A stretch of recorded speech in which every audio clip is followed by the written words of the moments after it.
I think there's this continuum from what we just talked about, which is people that are even out from the outside, it's obvious that they're not taking care of themselves. And again, the patterns here are many. It could be just a straight up across the board.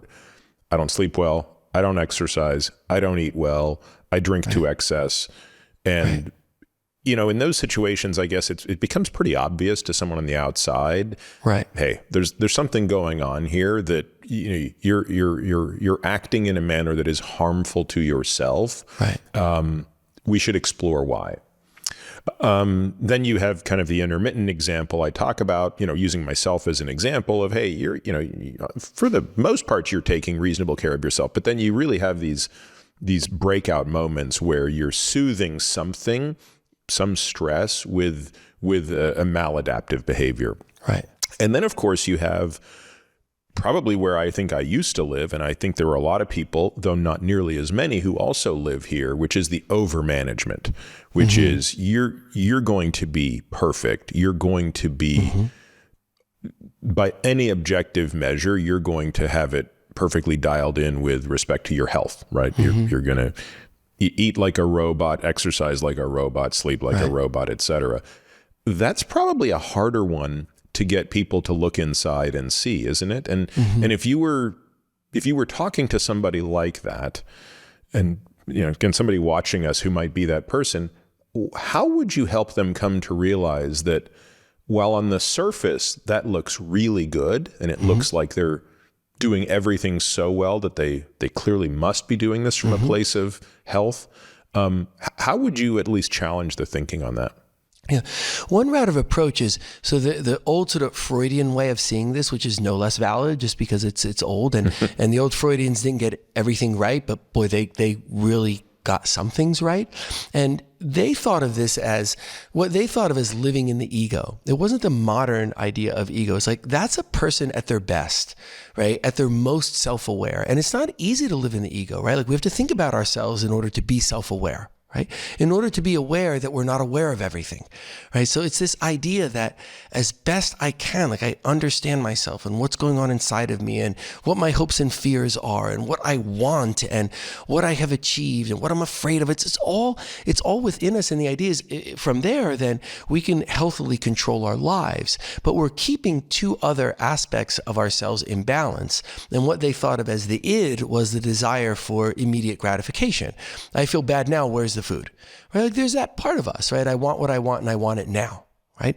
There's that part of us on one side, and the other side is what they call the superego, the part that manages us, that says, hey, you want what you want when you want now, but like, that's not okay. Keep yourself in check, right? And there are these parts of us that manage us and that want indulgence, and that it's us, the whole us in the middle, that has to recognize all that and keep it all in balance. And what we see is that part they call the superego, the self-management, often gets very, in the circumstances you're talking about, gains supremacy over the others, and that's not good. That's how we internalize the persecutor, right? Where there have been times, it's a parallel to this, but this is a true story where someone who I haven't seen before, who is in my office and I'm getting to know them, and they're telling me about being really persecuted by someone who says, you can't do anything and you're not worth anything. And they're describing and talking about all of this. And I'm thinking, okay, let's think about, where's this person living? How can we get them out of there? And then I learn, that other person has been dead for 7 years. Right? But the person took into themselves the persecutor, the you're not good enough. Now, that can come from outside of us. And that's very striking when it comes from outside of us. And it does often. It's not striking and rare. It's striking and relatively frequent. It can also come inside of us. Now, there's probably some external modeling, but it can come inside of us where I decide the way I'm going to be good enough is I'm going to berate myself and torment myself until I'm perfect. And, perfect isn't just the enemy of good enough.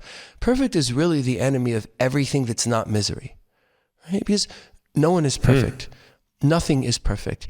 And when we're over managing ourselves, that's what we're telling ourselves, right? This super ego part of us, if we want to call it that, is always looking at us. What are you doing wrong? What's not right? What's not good enough? And that becomes a very harsh, critical voice. And often we don't know that's inside of us. I tell this story at times of a person who was very underachieving given this person's level of intelligence and other things that they had done, and they were so below in role performance what one might have expected, and I couldn't understand. I started asking questions and I'm trying to understand.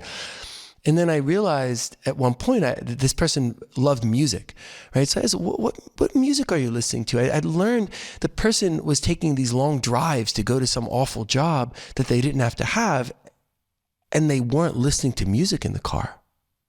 They were or were not? Were not listening to me. So now we have a clue. Why is that? This person loves music, is a music aficionado. Why?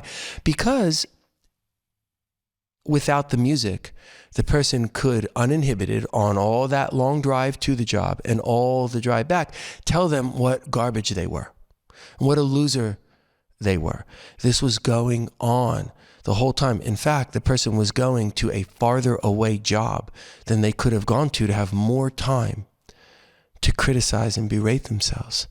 And it's an extreme circumstance, but it's not that uncommon that we see things like this. And that person needed to stop that in order to increase role performance, which is vastly higher than it was before. It's remarkably different than it was before. But the search for perfectionism through self-criticism, because when you explore that, the person wasn't aware that they were being sadistic to themselves. No one says that when you say, what's really going on there? That actually I'm being sadistic to myself. This is what I need to do. This is how I keep myself moving forward. This is how I get myself going to any job, right? No, it's not. No, this is how you're keeping yourself down. But those voices inside of us are very powerful. And yes, I've given a couple really strong examples, but they're not outlying examples where, they're so different from what goes on in us. I think they're examples to elucidate what very often is going on inside of us, where we are trying to manage ourselves, whether we're being perfectionist about it, or we are afraid, or we are ashamed in ways that are very, very harmful to us. Because I think that kind of self-talk destroys motivation, destroys confidence, increases levels of inflammatory markers, right? Increases risk of illness. Like there's so much bad that comes of that, but that's inside of a lot of us. That is inside. If a person stops now and was this person aware of it? Yes, to stop and think, like, is that inside of you? It's remarkable how many people stop and think and,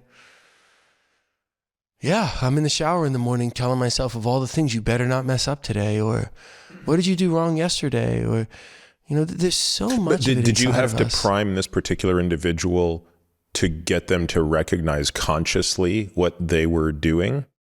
Oh, sure, because we had been talking for a while, right? So clearly the person wasn't aware of it, right? We had to, through a process of inquiry, we had to stumble across something that didn't make sense, right? So when I learned, this person loves music, so I just got that in my head, right? This is what this person does. They listen to music when they're home, and they have this really long drive, and then I learned they're not listening to music, and then it just makes me, then I become curious about that. Now, maybe there was another reason. They like looking out the window. I don't know, but it's like, wait, let's inquire there. So then when I point that out, you're taking a longer drive and not doing something you enjoy in order to punish yourself.